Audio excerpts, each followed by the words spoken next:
aduna dum tawro lafoi dum lafoi hana pa lo mo kota hayo ahum la hayo Good morning mayam, welcome back to my channel mayam. Ngasi se yum sengba numit ni ado ayuk tagi honna haujarage hajik tum hawgalak patangairi da sai chanupa ani side ta tumni ayuk ki pung nipan madi nga sai na hawgon na loira ko phiron ka parda ka se mana sudok na loira me adage gi khara mawali shu hodaba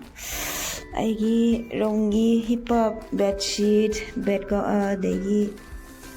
rajai cover loina surakidoi angang sing tummi banina aduna ngatang khatang mo hawgalaraga sugena tawba nusa su sare kara madi mana suga loire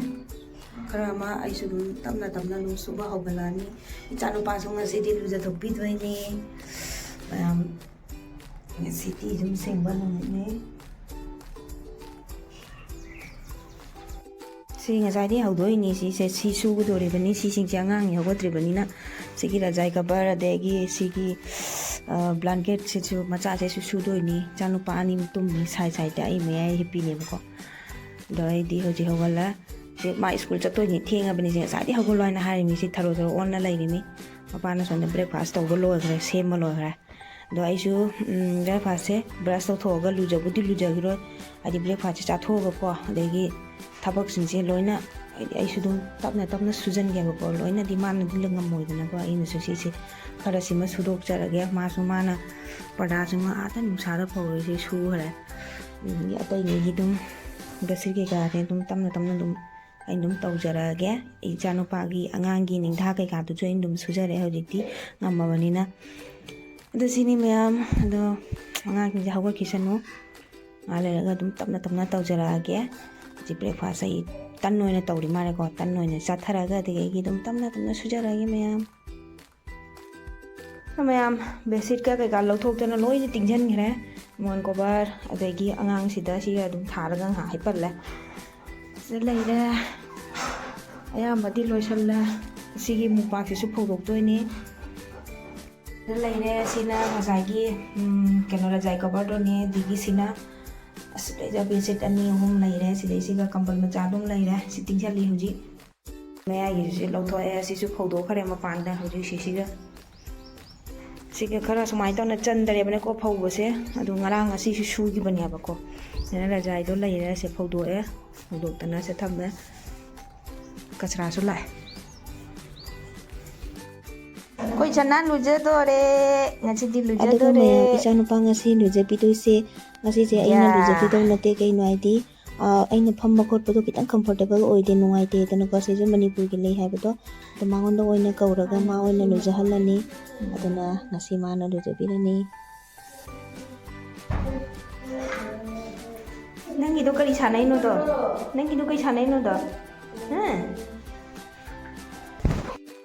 yombiro yare ya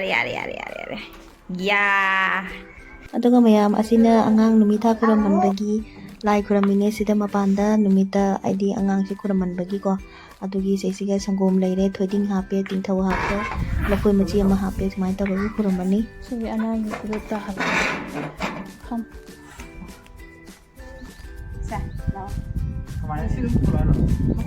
aduna dum tawro lafoi hana pa lo mo kota nasa chamas na hoina haige su hairo ne nang aduna nuairo haigana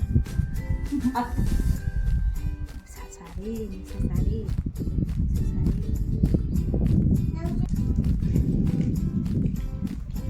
lafoi do hana pa yan mai ba lafoi do mo kota pa lafoi do Saya tu hayo ada mana? hayo na kuta makata halo ama chumto hayo ahum la hayo ya lo puedo tahangro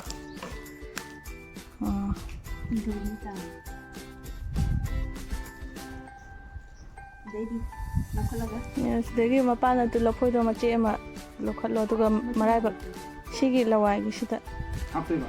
lawai Kakalo, kakalo.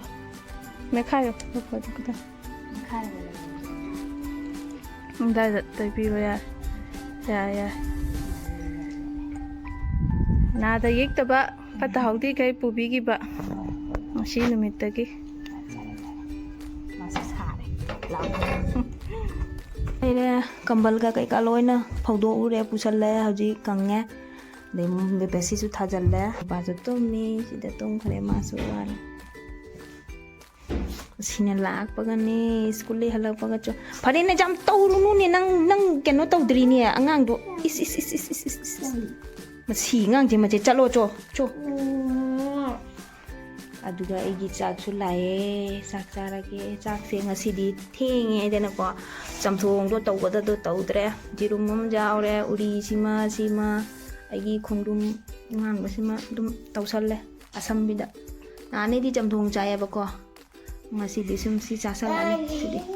to mayam sak chu sa ba lore chak chu laman dana ki nang than na cha san ba da gyan men nam ta hawdre theng ngasi che pung ani ta le dum seng ba na ama dum taw da 피론 비슈 비잠 따오버더 뻗다 좀 마탐세 사히버 마팡 강아우드래고 팅에 마탐세 자산기버 강아우드래 로코수 얌나 지에 좀 힙십 닝만나 로래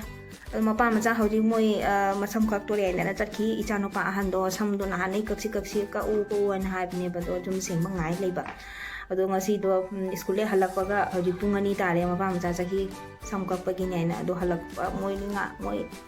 ai di chak chare moi di laga chara ni aduna eveni mayam ngasigi blog ajum sengbagi blog mate kama macha ma sum mayam da share taw jarakpani ai wa su ware tum su tumninge ba ko ha potha ki isa se ware nga potha da di sa se jaro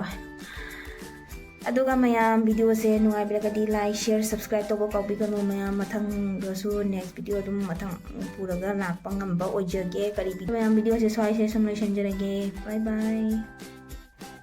makuchi thindana Echanupasu se makuchi thindana sanari ma luja tholakpagi ko ma se wakal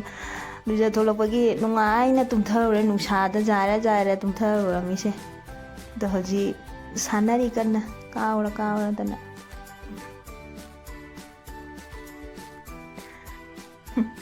hero male hero samkalakpadagi cho fajabana lore cho